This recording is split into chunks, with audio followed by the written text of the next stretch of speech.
What up, what up? It's your girl Pika out here in Singapore, and I'm back. This is the second podcast I'm doing today because I was hit by inspiration. So I feel really good about this. I wanted to get on real quick to share because the episode I did earlier, episode 420, it was a little bit of a rant, but I think it was very necessary, and it was important for you to see that there are some struggles that we go through as entrepreneurs, as someone facing what looks to be insurmountable sometimes because we're trying really hard to be ourselves without any outside influences changing who we are on the inside, right? So it's been very difficult. I've already admitted that a couple times. But the flip side of that is I feel like the universe really listens to everything we say. Now, people talk about the law of attraction like you shouldn't focus on the things you don't want, you should focus on the things you do want.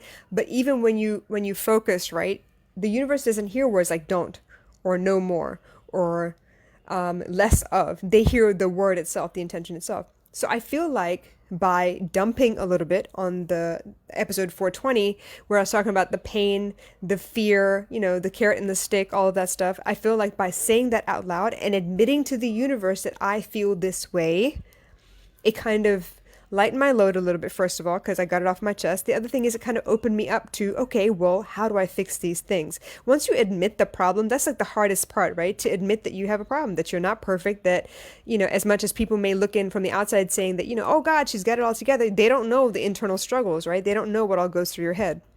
So by actually taking the time to say what was going on and admit my feelings of guilt, remorse, fear, all that stuff, all the doubts, admitting that because it happens all day long. Trust me, Gary Vee goes through it too. But when you admit those things, it kind of opens you up to, all right, well, where can I draw inspiration from so I can fix some of these things? First things first, fear, carrot, stick. I was talking about time management a lot because for some reason, I don't seem to be as productive as I possibly could be, which means that I'm not using my time as effectively as I could possibly do. When we go to a 9 to 5, it means that you have a finite amount of time in the morning to get everything you need to get done before you leave the house to go to work, which means that if you're going to pack your lunch, you need to pack your lunch. If you got kids to get off to school, you got to make sure that they're up and dressed and out the door. You need to make sure that you're dressed and out the door at a certain time, right? And then if you're going to use a slow cooker and make sure the dinner is started, you got to start all that stuff and then leave the house so that when you come back, dinner's ready. So all that stuff, you have like a finite amount of time for you to crunch in as much as you possibly can, and then you go off to work. You're out of the house for, well, depending on your job, obviously, it's anywhere from 9 to 12 to 15 hours.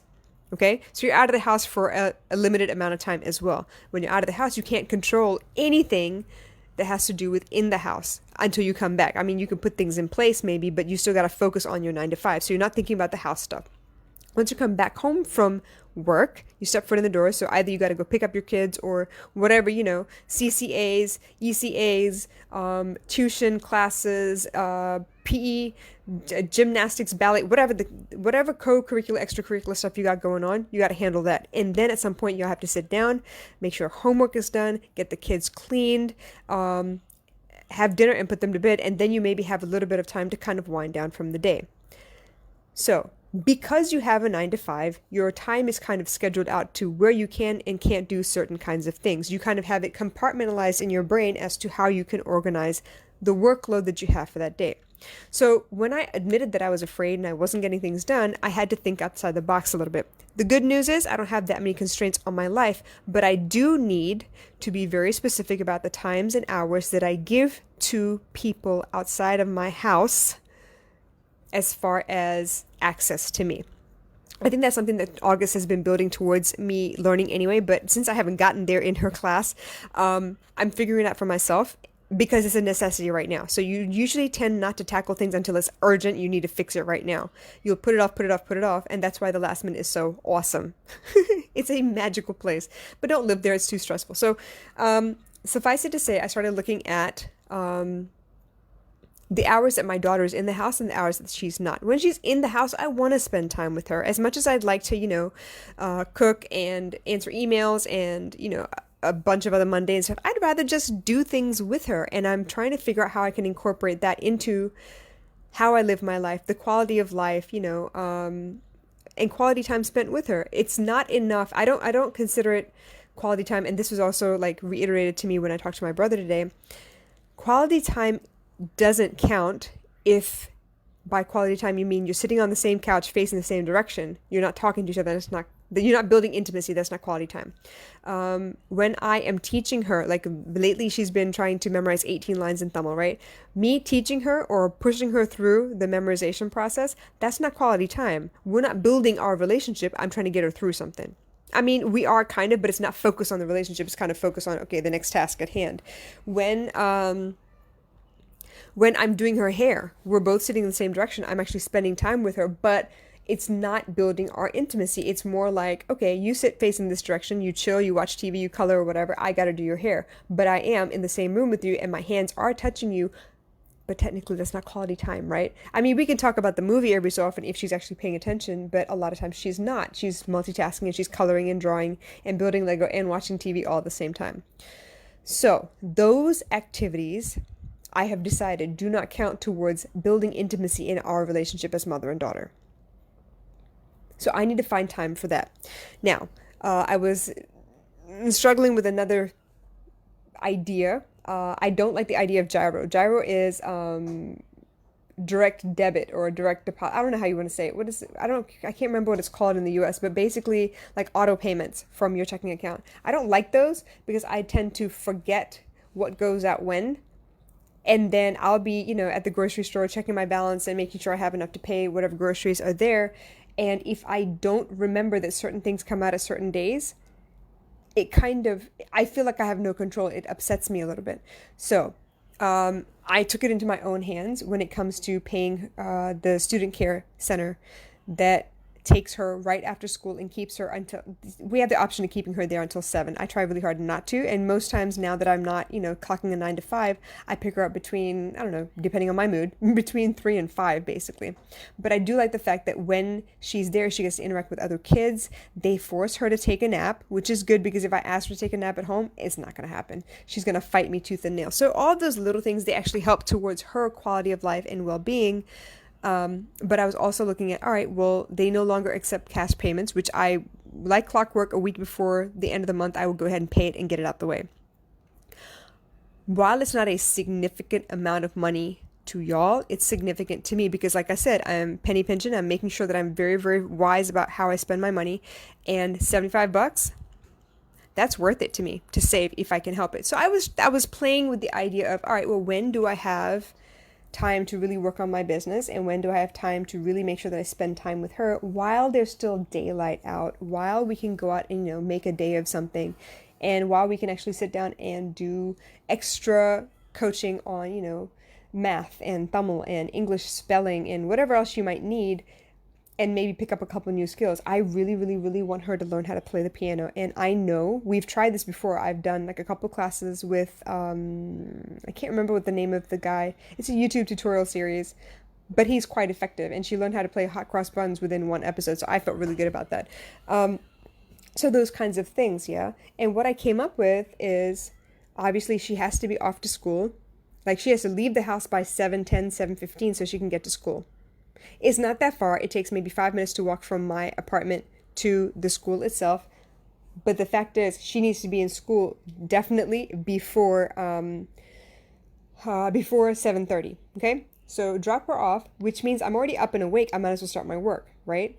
Come back home 7:30 until 1:45, which is when her school gets out. That's a good, I think it's like 7 hours, let me think. 7:30, 8:30, 9:30, 10:30, 11:30, 12:30. 1:30. Yeah, 6 hours and some change where she's actually out at school, right? So while she's at school should be the peak period where I get the bulk of my admin stuff done. I feel like if I were to pick her up from school and cut out the whole student care section of it itself, that means that from 1:45, let's say 2 o'clock, right? 2 until 8, which I'm going to make sure is her bedtime going forward. All this time I've been letting her wing it. She goes to bed whenever she feels like it. Definitely before 10, but 10 is too late for her. She's only 8. And I have not been strict about that, where I used to be strict with my stepkids. So if she gets home by 2 and she has to go to bed by 8, she has 6 hours to do pretty much whatever. So we can cook together. We can play the piano together. We can play board games and do extra schoolwork just to make sure that she understands what she's doing. I can monitor homework. It would be great. which means that would be a taboo time that clients cannot get in touch with me during those times. This is one of those things where I haven't actually put together a calendar where it blocks out times for people to contact me or do, client calls and book all of those things. It's part of the get serious part of entrepreneurship, right?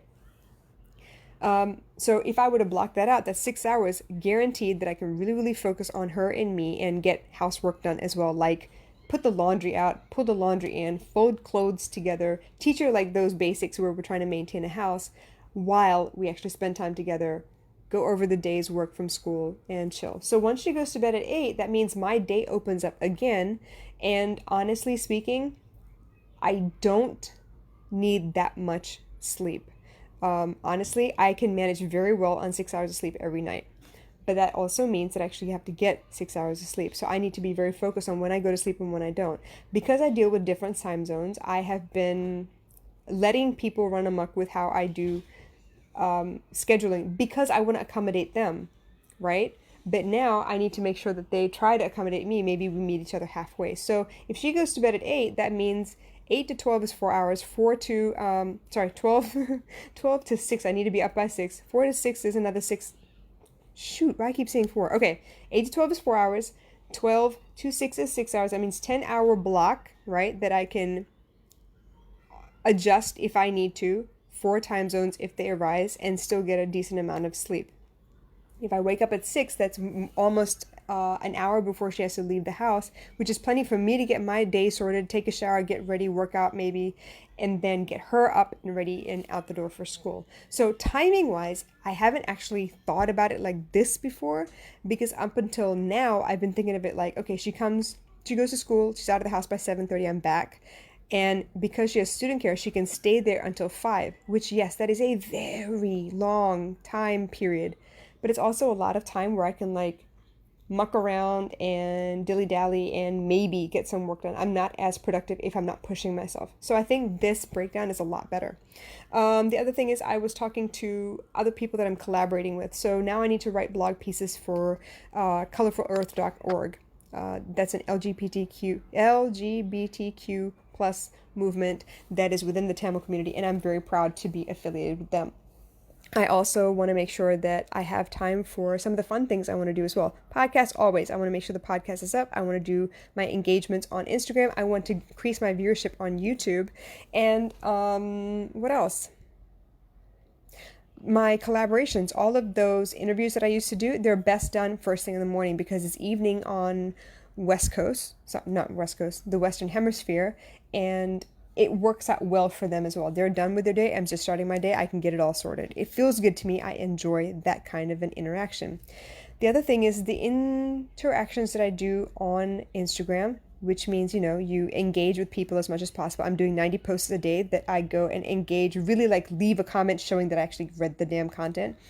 Doing that is giving me a lot of insight into my ideal client, pain points of people that need help with self-awareness, emotional intelligence, all those things. It's forcing me to consume content as well, which also relates back to what it is that I'm trying to accomplish. So if I can use that as inspiration, I think that's going to be really, really helpful. What else? I just talked to one of the girls that I did a collaboration with, and we're doing a series at the moment where she gets on and she advises me about my webpage.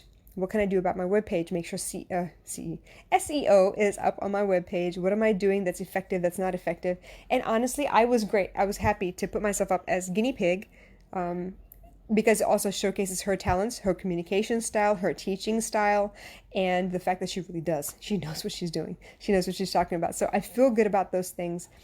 And in the process of talking to her, it clarified very quickly what I need to get done and where I need to start, what organization, this task thing has to come under. I was working together with an accountability partner yesterday in a call, and she gave me some ideas of things that I need to make sure that I am working on as well, because it will help for her to understand my business better so that she can showcase the fact that she's a virtual manager, not a virtual assistant, a manager. She has a team of people that are there ready to take on some of your task loads so you have less to work on. And the course of this whole, entrepreneurship thing is teaching me that I don't like that mundane admin work. I don't. Interactions, absolutely. I don't mind doing that. But, making sure my website is connected to this, that, and the other, Printful, Shopify, what else? Libsyn, SoundCloud, like all those stupid things. It would be great to have somebody to do it for me and that I don't have to like harp on or chase down, and it doesn't take time out of what I want to do, which is I want to learn more. I want to research more. I want to talk to more people. I want to go serve in the community, physically serve in the community, so I can really get my hand on the pulse of what's going on here in Singapore where I can make a difference. So that rant, episode 420, opened up the floodgates of inspiration and has given me another way to get what I want to get done. It's made me focus the how, because I already have the why, and it's giving me solutions. So being able to confess what it is that you're worried about and why you're worried, just to be very, very, very honest, helps you put it out there into the ether that you need help. It's basically you're essentially asking the universe for help. And so the universe conspires to your benefit. It brings you what you need as long as you allow it to bring you what you need. You get me? So I'm excited because all these conversations mean I've had to explain myself a lot. And by explaining yourself so many times, you kind of refine the problem. You kind of, it's almost like rewriting your notes, right? You write down your notes from a class, you go back to study, and what you end up actually doing is rewriting your notes and condensing all of the notations that you've made. And in so doing, you kind of like run it through your brain again. So the same thing happens to me when I talk to people. The more I explain a particular situation, the better I am at finding more effective words to communicate what it is that I'm trying to get done. All right? So, trust me, the universe does conspire in your favor all the time. You just have to be open to the signs and open to understanding what's going on. I will say this is like kind of unrelated. When I was upset this morning and I want to get on and do a live audio, I freaked out a little bit because the live audio button moved. And I was like, what the heck? Like, did they cancel that application in Facebook? Like, really? But the button moved and it went to the top, the three dots on the top right-hand side of the go live function. But now I'm able to actually tag, like geotag where I am, that I'm doing this live segment. So I'm excited. While Facebook is introducing dating apps and stuff, yeah, that's not going to happen with me.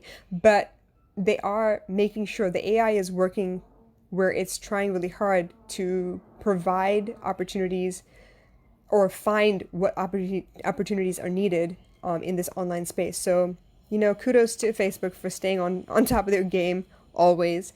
And as usual, I really appreciate you guys. I really do. And I'm hoping that every time I get on here, it either inspires you to action or helps ease whatever confusion you may be feeling, and helps you understand that you're not alone in this. You're not doing this by yourself. And like I said, the more I explain stuff, right, the more I feel good about it. Yeah, those last 3 lines, absolutely what I want to make sure that this podcast accomplishes. So stay tuned for more content, you guys. I will be dropping more as I get inspired, actually. What started out as a night owl where I would recap my day at the end of the night is turning into, it's a night owl, and it fits still. I'm not going to change the name of the podcast because right now it's night somewhere. It's like 5 a.m. In the US, and it's 5 p.m. here, which is fine. But whenever I get hit with inspiration, I'm going to make sure that I drop it for you as well. Time to level up, y'all. I'll talk to you soon. Bye.